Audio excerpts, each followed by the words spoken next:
নমস্কার বন্ধুরা, আমার চ্যানেলে সকলকে স্বাগত জানিয়ে শুরু করছি আজকের রেসিপি এঁচোড় চিকেন। তার জন্য আমি এঁচোড় আলু কেটে পরিষ্কার করে ধুয়ে নিয়েছি। এগুলো একটু নুন হলুদ দিয়ে সামান্য ভাপিয়ে নেব। এঁচোড় চিকেন রান্নার জন্য আমি কিছু মশলা নিয়ে নিয়েছি। মৌরি, ধনে, জিরে, শুকনো লঙ্কা আর কাঁচা লঙ্কা। এগুলো আমি একটু পেস্ট বানিয়ে নেব। প্রথমে শুকনো একটু ঘুরিয়ে নিয়ে তারপর জল দিয়ে পেস্ট বানাবো। গ্যাস অন করে কড়াই বসিয়ে দিয়েছি।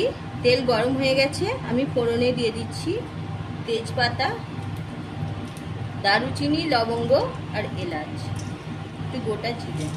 ফোড়নটা ভাজা হয়ে গেছে। কুচিয়ে রাখা পেঁয়াজ দিয়ে দিচ্ছি। পেঁয়াজটা অনেকটাই ভাজা হয়ে গেছে। আমি টমেটো কুচিয়ে দিয়ে দিচ্ছি।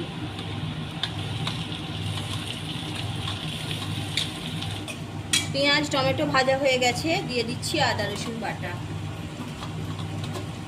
আদা রসুন বাটাটা ভালোভাবে কষিয়ে নিচ্ছি পেঁয়াজের সাথে। অল্প চিনি দিয়ে দিচ্ছি, আরও একটু নাড়াচাড়া করে নিচ্ছি। দিয়ে দিচ্ছি হলুদ গুঁড়ো। এবার বেটে রাখা মশলাটা দিয়ে দিচ্ছি। হলুদ গুঁড়োটা দিলাম, বাকি মশলা আমি বেটে নিয়েছি। মশলাটা ভালোভাবে কষিয়ে নেব। কীভাবে রান্নাটা করছি দেখতে থাকুন। আমার চ্যানেলটা সাবস্ক্রাইব করে পাশে থাকুন। মিক্সিং বোলটা ধুয়ে জলটা দিয়ে দিচ্ছি। এবার মশলাটা ভালোভাবে কষিয়ে নিচ্ছি। মশলাটা কষানো হয়ে গেছে, মশলা থেকে তেল ছাড়তে শুরু করেছে। আরও একটু কষিয়ে নেব। ধুয়ে রাখা চিকেনগুলো দিয়ে দিচ্ছি।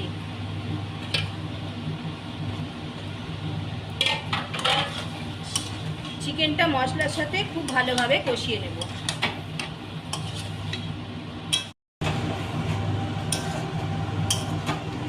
চিকেনটা অনেকটাই কষানো হয়ে গেছে। এবার ভাপিয়ে রাখা আলু আর এঁচোড় চিকেনের মধ্যে দিয়ে দিচ্ছি।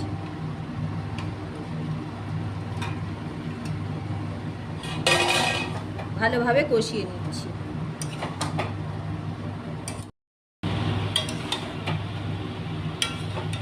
ভালোভাবে কষানো হয়ে গেছে, সুন্দর একটা কালার এসে গেছে। এবার জল দিয়ে দিচ্ছি। দিয়ে দিচ্ছি পরিমাণ মতো লবণ। ভালোভাবে মিশিয়ে দিচ্ছি। একটা ঢাকনা দিয়ে 7-8 মিনিটের জন্য সিদ্ধ হতে দিচ্ছি। 10 মিনিট পরে ফিরে এলাম, ঢাকনাটা খুলে দিয়েছি।